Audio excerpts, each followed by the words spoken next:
एक खातून का सवाल है। एक बुज़ुर्ग खातून हैं जिनकी उम्र 90 साल के करीब है। रमज़ानुल मुबारक के रोज़े बाक़ी हैं तो क्या फ़िदिया दे सकती हैं या नहीं? जवाब यह है कि अगर कोई खातून इतनी ज़्यादा उम्र रसीदा बूढ़ी हो जाए कि अब उस औरत के अंदर रोज़ा रखने की ताकत न रहे, चाहे तो वो बीमारी की वजह से इतनी कमज़ोर हो जाए या ये कि उम्र के इतनी ज़्यादा होने की वजह से उसके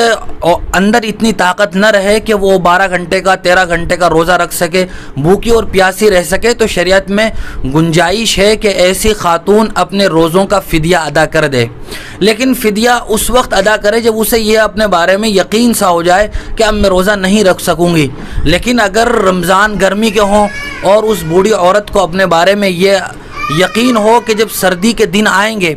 तो उस वक्त सर्दी की वजह से प्यास का भी मसला नहीं होगा, दिन भी छोटा होगा, उस वक्त मैं रोज़ा रख सकती हूँ, तो बेहतर है कि गर्मी के रमज़ान के रोज़े छोड़कर उन रोज़ों की क़ज़ा सर्दी में कर ले। लेकिन अगर सर्दी में भी रोज़े रखने की ताकत और हिम्मत बाकी ना हो तो फिर ऐसी खातून अपने रोज़ों का फ़िदिया अदा कर सकती है। एक रोज़े का फ़िदिया 1.25 किलो गेहूँ यानी सदक़े फ़ितर की जो मिक़दार है वो अदा करना है। चाहे तो 1.25 किलो गेहूँ ही अदा कर दे या 1.25 किलो की जो कीमत बनती हो एक रोज़े की वो कीमत अदा कर दे। लेकिन याद रखना चाहिए कि अगर फ़िदिया अदा करने के बाद भी आइंदा चलकर उस औरत के अंदर या कोई भी दूसरा मर्द हो उसके अंदर इतनी ताकत पैदा हो जाए जिससे वो अपने रोज़ा क़ज़ा कर सके तो फिर उसे वो रोज़े क़ज़ा करने पड़ेंगे और जो फ़िदिया अदा किया था उस फ़िदिये अदा करने का उस औरत को या उस मर्द को सवाब मिल जाएगा।